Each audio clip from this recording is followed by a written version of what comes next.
Bonjour et bienvenue dans cet épisode de votre Dandy Up. Je vais vous parler de sites internet. Il en existe des millions en France et surtout, cela fait déjà plusieurs années que nous avons tous le réflexe d'aller sur internet pour consulter un site internet qui va nous donner une information sur une marque ou sur un sujet précisément. Il paraît donc incontournable en tant que cabinet d'avoir un site internet à son image pour être visible et se positionner. Néanmoins, comment s'en sortir dans la jungle technique?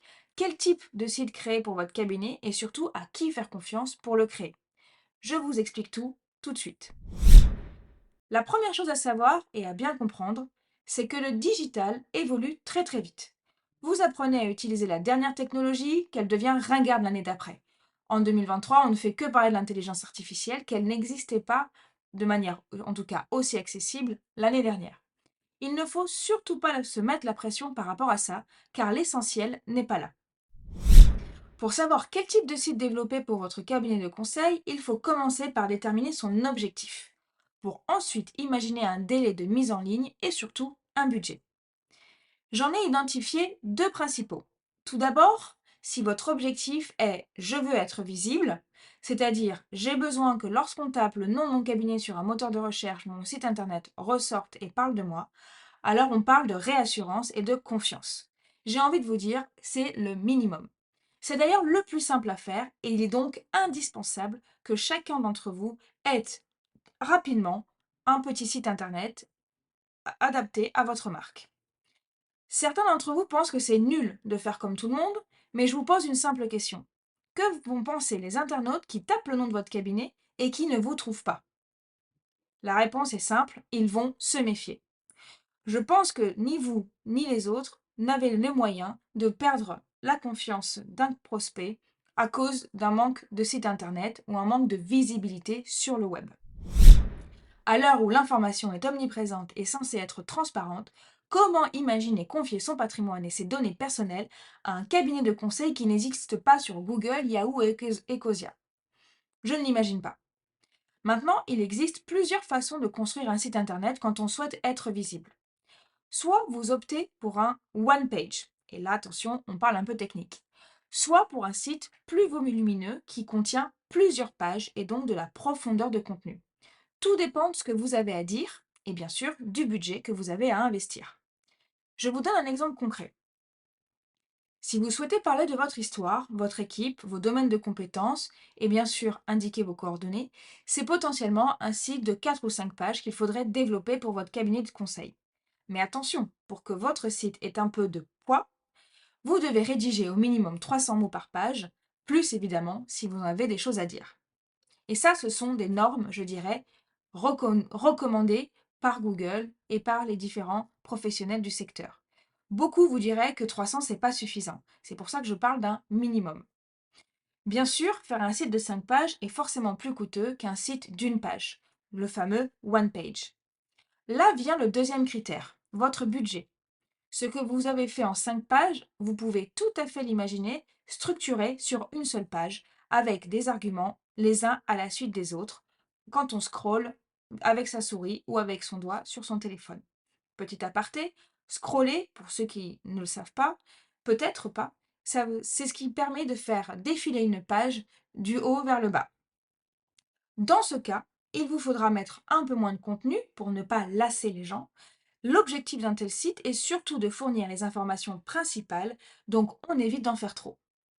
Un tel site sera une très bonne base pour un cabinet qui démarre et qui a peu de budget.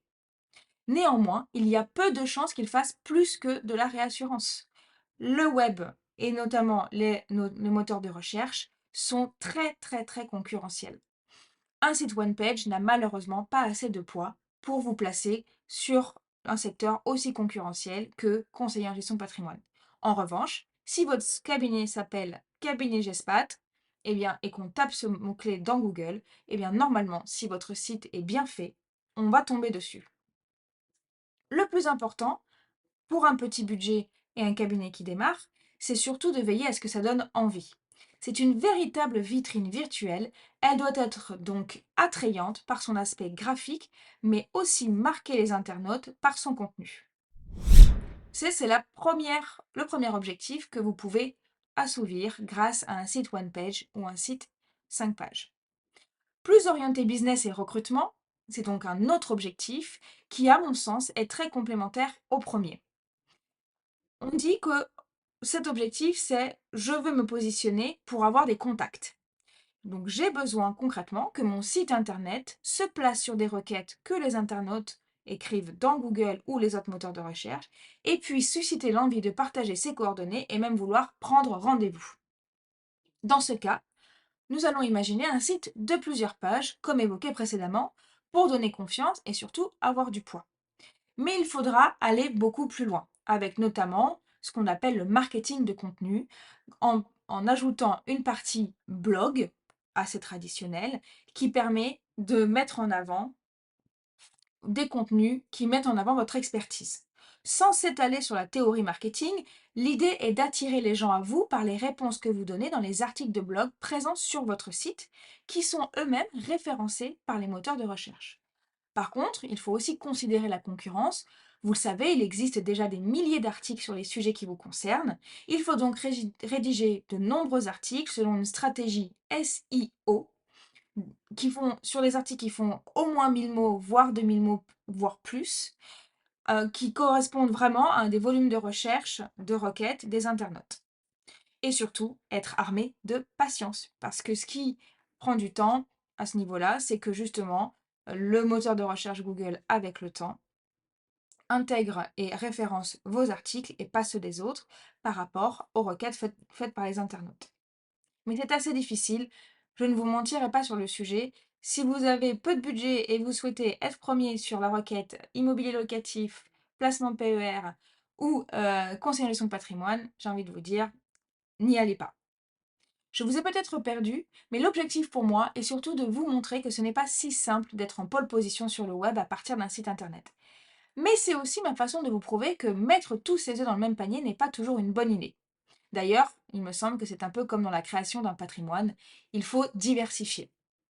La base, si on reprend l'essentiel, c'est d'avoir un site internet à votre image, construit correctement, je parle de la manière technique, à partir d'un budget abordable que vous pourrez normalement, si votre site est bien constitué au départ, faire évoluer dans le temps en même temps que votre maturité, la maturité de votre cabinet bien sûr, et bien sûr le budget qui va avec.